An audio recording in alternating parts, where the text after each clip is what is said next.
강신주의 감정 수업 8번째 탐욕. 사랑마저 집어삼키는 괴물. 금, 귀중하고 반짝거리는 순금? 아니 신들이여, 헛되이 내가 그것을 기원하는 것은 아니라네. 이만큼만 있으면 검은 것을 희게, 추한 것을 아름답게 만든다네.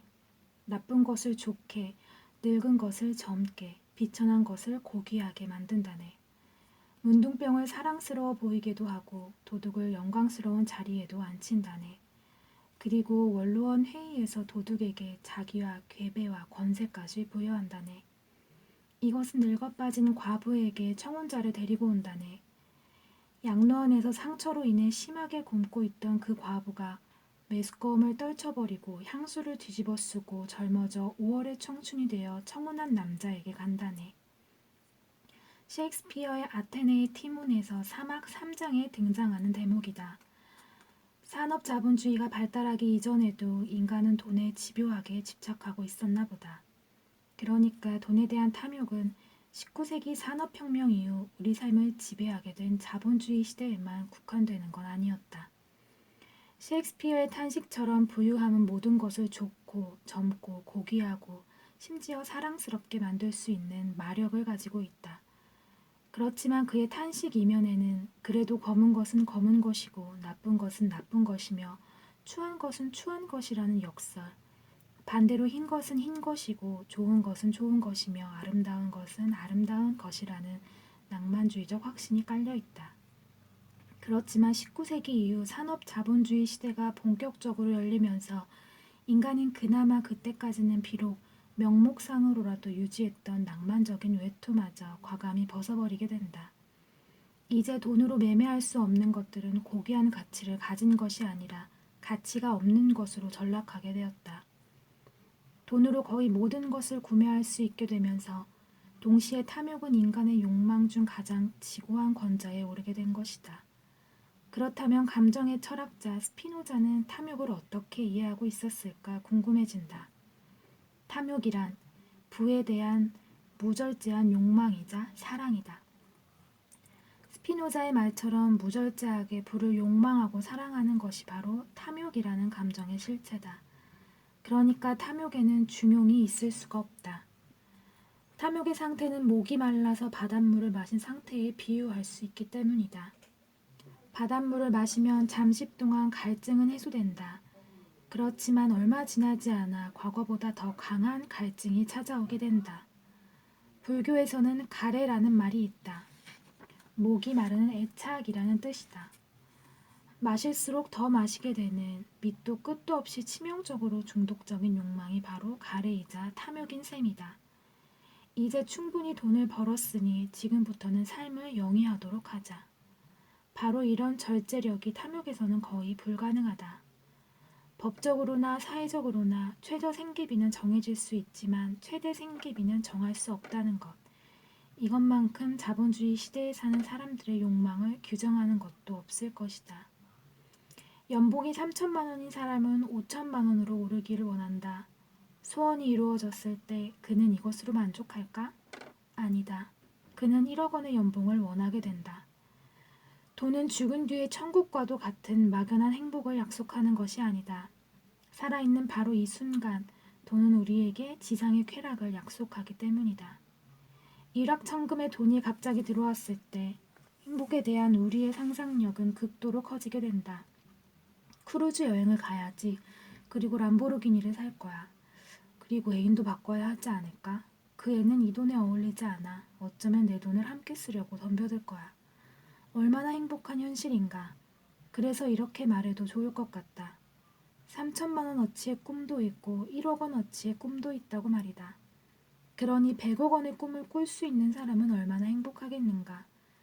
지금 눈에 보이는 것뿐만 아니라 미래의 집, 미래의 음식, 그리고 미래의 연인을 모두 돈으로 살 수 있다고 믿고 있는데 어떻게 우리가 돈에 대한 탐욕에서 쉽게 벗어날 수 있겠는가 말이다. 끝내 그 무절제함으로 인해 탐욕은 우리의 삶을 파괴하고 말 것이다. 20세기 위대한 작가 F. 피츠제럴드가 위대한 개츠비에서 포착하고자 했던 것도 바로 이것 아니겠는가? 개츠비가 딱딱하게 굳은 표정으로 나를 돌아보았다. 이 집에서는 아무 말도 할 수 없어요, 영씨. 데이지의 목소리에는 신중함이 없어요. 그의 목소리에는 뭔가 가득. 나는 머뭇거렸다. 데이지의 목소리는 돈으로 가득 차 있어요. 갑자기 개츠비가 말했다. 바로 그것이었다. 전에는 그걸 미처 깨닫지 못했던 것이다. 데이지의 목소리는 돈으로 가득 차 있었다. 그 안에서 높아졌다 낮아졌다 하는 끝없는 매력, 그 딸랑거리는 소리, 그 심벌즈 같은 노랫소리, 하얀 궁전 속 저 높은 곳의 공주님이 그 황금의 아가씨가. 지금 방금 우리는 위대한 개츠비에서 탐욕과 관련하여 셰익스피어의 대사와 함께 영원히 기억될 만큼 가장 인상적인 구절을 읽었다. 표면적으로 소설의 줄거리는 사랑과 결혼을 둘러싼 진부한 멜로드라마처럼 진행되고 있다. 그렇지만 이 소설에서 부와 관련된 인간의 탐욕을 파악하지 못한다면 우리는 피치 제럴드의 소설을 읽어도 읽었다고 할 수 없을 것이다. 위대한 개츠비의 주인공은 4명으로 압축된다. 닉이라고 불리는 소설의 화자 나. 5년 동안 엄청난 부를 축적하고 옛 애인을 찾아온 개츠비. 개츠비의 옛 애인이자 지금은 남편을 가진 아직도 매혹적인 여인 데이지. 그리고 마지막으로 엄청난 재산을 무기로 데이지의 남편으로 낙점받는 데 성공한 톰.